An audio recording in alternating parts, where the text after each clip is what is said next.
very good evening and welcome to the news live on Channel Live. I'm Chamindi Samarasekara. I'm Javed Bongzo. We begin with the headlines.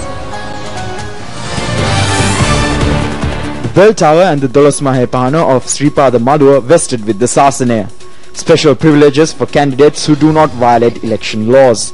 The party membership of the United National Party parliamentarian Palitha Thevaraperuma suspended. President well-wishes Kumar Sangakkara, who has made records after records. David Cameron has requested the British people not to allow Scotland to get segregated from the United Kingdom. And now for the news in detail. The newly established bell tower and the Dolos Mahepahana of the Sri Padya was vested with the Sasana today. A pinkam ceremony in this connection was held this morning under the patronage of Defence Secretary Gotabaya Rajapaksa. President Mahinda Rajapaksa also visited the premises and watched the occasion. The Sasana history indicates that Lord Buddha visited Sri Lanka 2600 years ago and he established the footprint at Sri Padya, held a sermon for 500 members of Mahasangha and spent the day at the Bhagava cave. The bell tower and the Dolos Mahepahana, weighing about 30,000 kilograms, were transported in parts to the Sri Pada Maluwa recently by air. It was sponsored by the owner of the Kandy City Centre, Mr. Thusita Vijayasena. It has been made possible to light the lamps separately with copra and coconut oil. The chief incumbent of the Sri Pada Sthana, Venerable Bengamuwe Dhammadina Nayaka Thera, said that the objective of the Pinkama held today was to invoke blessings on the President, the war heroes and the people of Sri Lanka. Members of the Mahasangha, including the Mahanayaka of the Asgiri chapter, the Most Venerable Udugama Sri Buddharakkhita Thera, the Anunayaka of the Malvatta chapter, the Most Venerable Niyangoda Vijitasiri Thera, the Army Commander Lieutenant General Daya Ratnayaka and many others attended the function.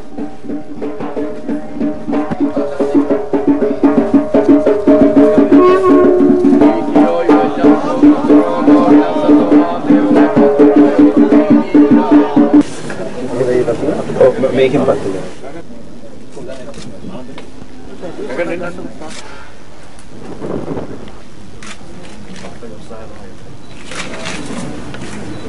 අගේම ජීවිත ඒකාලෝක වේවා අපේ මහානායක ස්වාමීන් වහන්සේගේම පාමුල මේ සුවිශේෂී ප්‍රධානය සිදු කරන් ලැබීමත් ඓතිහාසික දෛවපුර සිදුවීමක් කියලා මා දකිනවා. තුසිත විජේසේන මැතිතුමා දෙබැවින් යුනිවර්සිටි සිටින ඔබටත් කාර්යාලයේ සිටින ඔබටත් ඔබ පොතේ හොසිත සිල්සිටිනා. The Election Secretariat has decided to provide special privileges to the candidates who do not violate election regulations. This is the first time in the election history of Sri Lanka that such a scheme will be operated. The Commissioner of Elections Mahinda Deshapriya said that special privileges will be provided to the candidates who refrain from carrying out unlawful propaganda activities, who refrain from using state properties and who refrain from violent activities. He said that they will give a special privilege to candidates who do not violate election laws. That is the permission for them to enter any counting centre. He said that all candidates of their representatives will be permitted to enter the preference vote counting centres. Another privilege that will be given is to provide a CD cassette with the names of postal voters.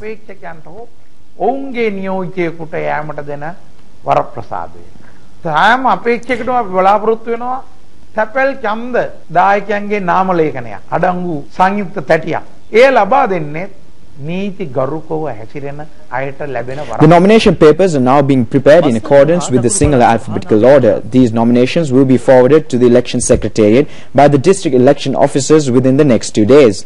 After scrutinizing the relevant nomination papers, they will be forwarded to the government printer. Information relating to the Gazette notification will also be obtained. The Election Secretariat said that preferred numbers for political parties and independent groups will be issued on the 11th of this month. The United National Party has decided to suspend the party membership of parliamentarian Palitha Thevaraperuma. It has been alleged that the relevant MP attempted to assault the party leader Ranil Wickremesinghe.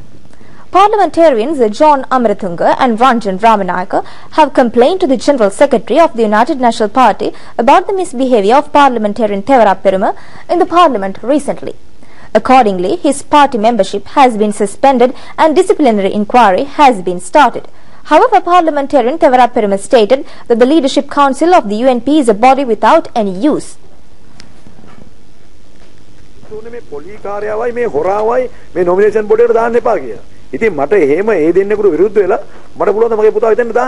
Parliamentarian Palitha Thevaraperuma said that he opposed giving nominations to a person who lent money on interest and for a thief. He has said, how can it be possible for him to put his son in the place of these two persons? He said that the party leader even asked him in the morning of that day why he did not bring forward his son for nomination. He said that he responded to the party leader saying that he cannot change the destiny of his son by putting him among these unsuitable people. Mr. Thevaraperuma said when he made these objections that the former leader of the party justified their decision, saying that these moneylenders and others are better than those who come to contest by resigning from the Pradeshya Sabhas.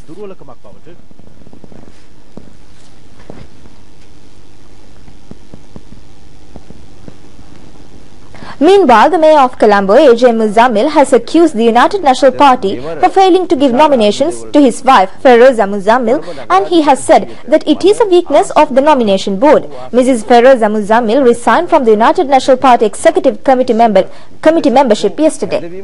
The mayor of Colombo, AJ Muzammil, said that the nomination board had to face many problems this time.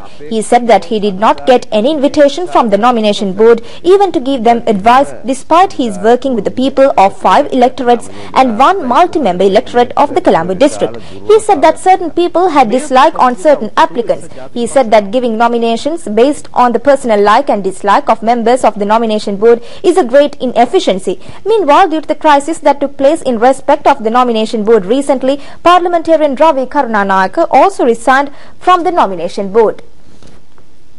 Political analysts point out that the United People's Freedom Alliance has presented candidates for the provincial council elections covering many sectors in the society. They say that in comparison to other parties, the UPFA has selected its candidates to give a higher value to the people's preference. It is a group of representatives who can dedicate themselves for building a better society who are contesting from the United People's Freedom Alliance for the 2 provinces. It has been predicted that the highest from the people will be received by these candidates. From the time of handing over nominations, there has been warm welcome for them by the people. This has become possible because of the peaceful atmosphere that has been created in the country by President Mahinda Rajapaksa. Meanwhile, the opposition has been alleged for presenting anti-social elements as their candidates. In certain areas, the opposition even found difficulty of finding suitable candidates. The political analysts point out that it is the responsibility of the candidate to enhance the democratic rights and to dedicate themselves for the victory of the alliance.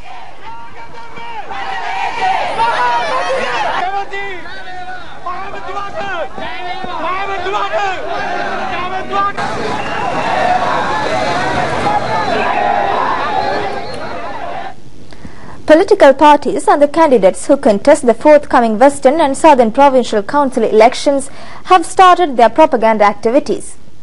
The war hero candidates contesting the Western Province from the United People's Freedom Alliance officially started their election campaign today from the National War Hero statue.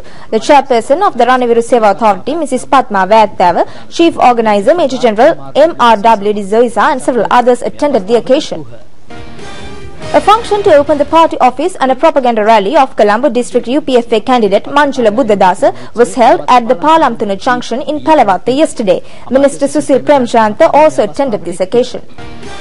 A special religious function was held at the Bellangwila Rajamahawihare to invoke blessings for the victory of the United People's Freedom Alliance. The Pinkam ceremony was held under the leadership of Minister Gamini Lokuge. 3 UPFA candidates contesting from the Kasbave area and a large crowd attended the Pinkam ceremony.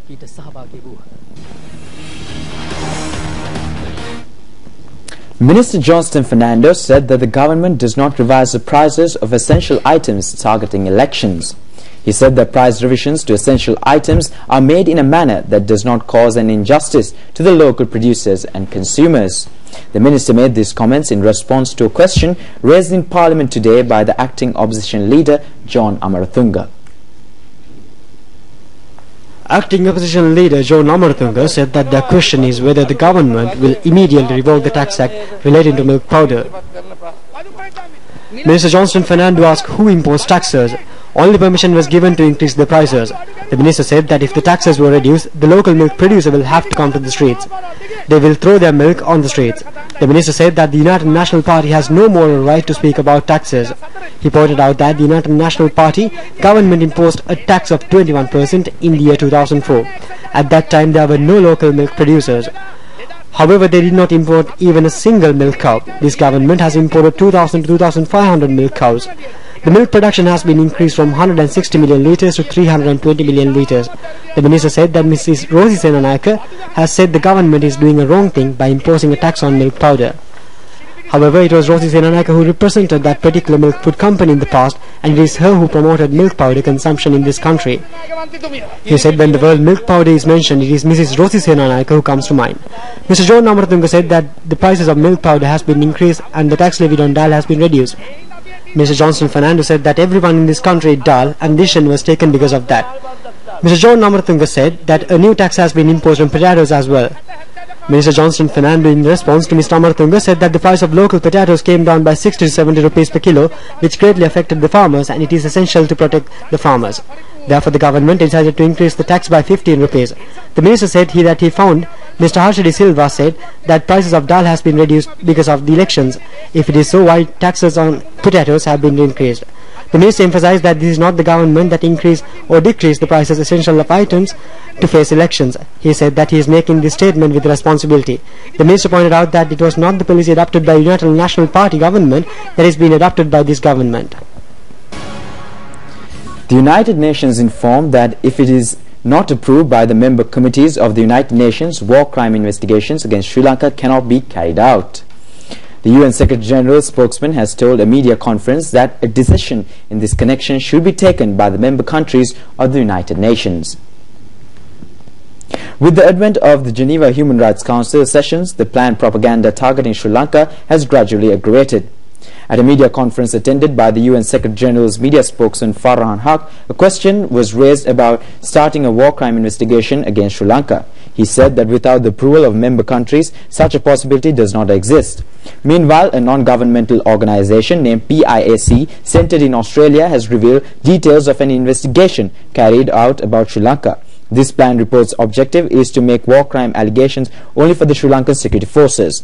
Responding to this report, the Sri Lankan High Commissioner in Australia, Admiral Thisara Samasinga, has said that this report is totally incorrect, and as a person who participated in the final operation against the Tiger terrorists, he is making this statement with full responsibility.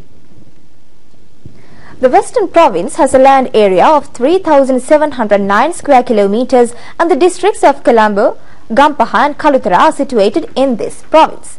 The current population of the province amounts to 5.9 million persons. This is a revisit to see what has been done for the welfare of the people of this province by the Western Provincial Council. The main priority of the people's requirements is to have a safe and convenient road network. By identifying this requirement of the people, the Provincial Council allocated more than 400 million rupees for the development of the rural roads in the province. 190 projects have been implemented to meet this requirement. 4 estate roads in the Colombo district and 11 estate roads in the Kalutara district were renovated at a cost of around 20 million rupees. Improving the passenger transport services, 7 bus terminals were established at Matugama, Aludgama, Homagama, Delgoda, Nayabada, Ragama and Handala. Nearly 70 million rupees was spent for this work. The public trade complexes were established, adding beauty to the old towns. The trade complexes of Nugegoda, Fort and Delgoda are some of them. The Provincial Council spent more than 30 million rupees for 48 small-scale housing projects. 3 small bridges were also constructed. The Provincial Council is spending more than 20 million rupees annually for the drinking water projects in the province. The clay industry project at Veerasekarapura in Diyagama contributed to strengthening the rural economy. A small industries training and production center was also established. 1,525 acres of barren paddy lands were also cultivated in the Western Province. For this purpose, 29 canals, 41 irrigation networks and 6 side constructions were established. 19 small-scale reservoirs were renovated. These activities contributed 150,000 farmer families to cultivate paddy in 55,000 acres. Animal husbandry projects to the value of 50 million rupees have also been implemented. This also includes a grass cultivation project. 65 projects are being implemented for the development of brackish water fishing and farm development. More than 120 million rupees have been spent for these projects. Priority was also given for the construction of hospitals, laboratories, wards and residences for medical staff. The hospitals of Gampaha, Watupitiwala, Nigambo, Jayala, Agalawatta, Panadura, Ketumati, Avisavela and Bulat Sinhala were renovated. The Western Provincial Council spent more than 1,560 million rupees for the education development in the province. Nearly 160 million rupees was spent for the base water management special project of the province. 7% of the waste material of the province is being used for the production of organic fertilizer. The Ettukala Coastal Garden was also established in Nigambo under the Coastal Garden Development Plan. It is from the Western Province. 60% of the exports of this country is generated. Western Provincial Council can be identified as a council that continuously endeavour to socialize best things for the future generation. His Holiness Pope Francis I will meet Sri Lankan employees living in Italy at St. Peter's Basilica in Rome tomorrow. This report is filed by our Rupavahini correspondent Shalika Pereira from Rome. Rupavahini correspondent Shalika Pereira said that more than 1,000 Sri Lankan employees in Italy are due to attend this meeting with His Holiness the Pope in Rome tomorrow. People living in various parts of Italy are now arriving in Rome. His Eminence Cardinal Dr. Malcolm Ranjit and several other bishops have also arrived in Rome to attend this function. The Sri Lankan ambassador in Italy, Navalage Bennett Kure, said that this is a great blessing that has been received by Sri Lanka.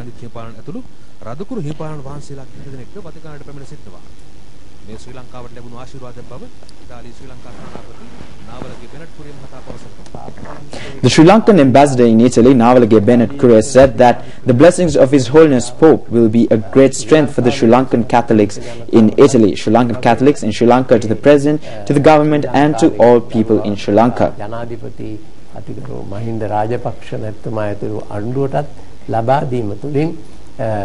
මං හිතනවා ශ්‍රී ලංකාවටත් ශ්‍රී ලංකාවේ ආණ්ඩුවටත් කතෝලික ජනතාවටත් විශාල ශක්තියක් ලැබෙනවා කියලා. The blessing service will be held at 10:30 a.m. tomorrow at the St. Peter's Basilica in Vatican.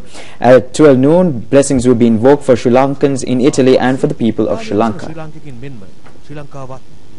The year 2013 has entered the history as the year in which the highest number of flights and passengers were handled in Sri Lanka in the history of the civil aviation services of this country. Last year, there had been 52,196 air trips. More than 7.3 million passengers have been handled by the airports. These operations have been carried out through Katunayake International Airport and Mattala Rajapaksa International Airport. Air operation from Katunayake Airport amounted to more than 48,000. Operations from Mattala amounted to 2,661. This achievement has been made by the Mattala Rajapaksa International Airport in a period of less than 10 months of opening the airport. Nearly 17,000 passengers have used the Mattala Airport during this period. Several foreign airlines have started operations to and from the Mattala Airport. Several other airlines have also expressed their readiness to start their operations to this airport. The Mattala Airport is also being used as an alternative airport by airlines that fly over Sri Lanka. Continuing the increase in tourist arrivals, there was a 32.6% increase in tourist arrivals in the month of this year compared to the same period last year. The arrival of Chinese tourists during this period has tripled compared to the same period last year. 146,575 tourists arrived in the country in January this year compared to 110,543 tourists arrived in January last year. There is a significant increase in the arrival of Chinese tourists, which amounted to 10,779 in January this year, and this was a 223.9% increase in compared to the period last year. Tourist arrival in January also increased from many parts of the world. The arrival from Russia compared to last year increased by 91.6%, representing 10,700 arrivals.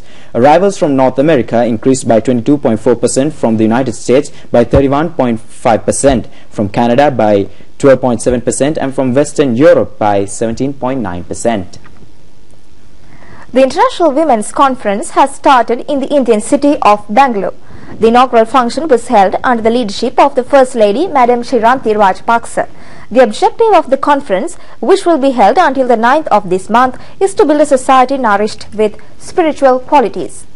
Representatives from 53 countries are attending the conference, which is being held at the International Aesthetic Centre in Bangalore. Representatives include ministers, parliamentarians and members from several organizations. The First Lady, Madam Sriranthi Rajapaksa, when she arrived at the Bangalore International Airport yesterday evening, was warmly welcomed by the Senior Secretary of the Bangalore International Aesthetic Centre, Mrs. Sangeeta Gujral. The Deputy High Commissioner of Sri Lanka, Mr. Sabrullah Khan, was also present at this occasion. The Sabaragamuwa Provincial Council also interferes to solve the drinking water problem in the Angunukola Palasa Pradeshiya Sabha area. Due to the pollution of water resources in Ratmavela, about 5,000 families in 17 Grama Seva divisions are facing acute drinking water problems. Garbage from Kandurugassara Pradeshiya Sabha area has got mixed with water in the Chandrika River, and from its right bank canal it has also got mixed with the waters of Kachigala River. With the mixing of effluent from an organic fertilizer manufacturing plant in the area to the water resources, the problem has been aggravated. A special plan is being implemented with the assistance of several institutions to solve the problem before the end of this month. The chairman of the Ambalipitiya Urban Council, Venerable Vevalduwe Nanaputratero, said that the assistance of the Sabaragamuwa Provincial Council will also be obtained to get this problem solved.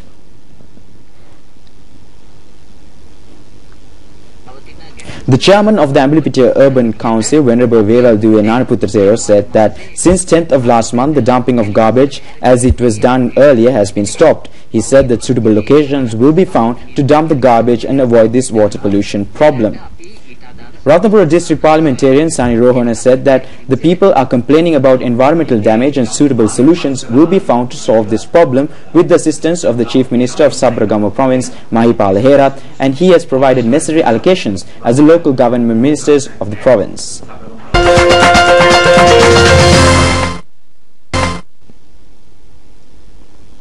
We now have Kasun for the very latest from the sporting world.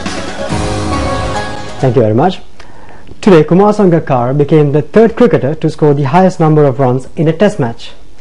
In the second innings of the second test between Sri Lanka and Bangladesh, now being played in Bangladesh, Kumar Sangakkara scored a century in the second innings as well. He had scored a total of 424 runs in this test match. President Mahinda Rajapaksa congratulated Kumar Sangakkara over phone for his great achievement. Today was the fourth day of the second test between Sri Lanka and Bangladesh. This match is being played at Chittagong Stadium in Bangladesh. The Bangladesh team scored 426 runs in their first innings. Ajanta Mendis took 6 wickets for 99 runs. Kumar Sangakkara, who scored a triple century in the first innings, scored a century today in the second innings as well. He scored 105 runs. Dinesh Chandimal scored his third century today. Sri Lanka declared the second innings with 305 runs. Bangladesh now has the target of 467 runs. At the close of play today, Bangladesh 12 runs for the loss of no wickets.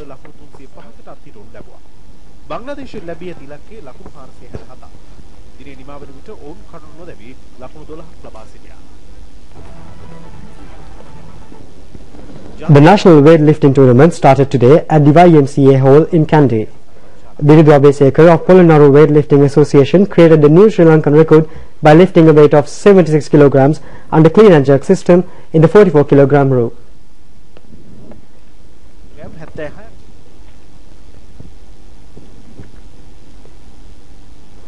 The Sri Lankan women's team defeated England's women's cricket academy team by 14 runs in the 2020 match played at R. Premadasa Stadium today. Batting first, the Sri Lankan team scored 137 runs for the loss of 4 wickets in their 20 overs. The England team was all out for 123 runs.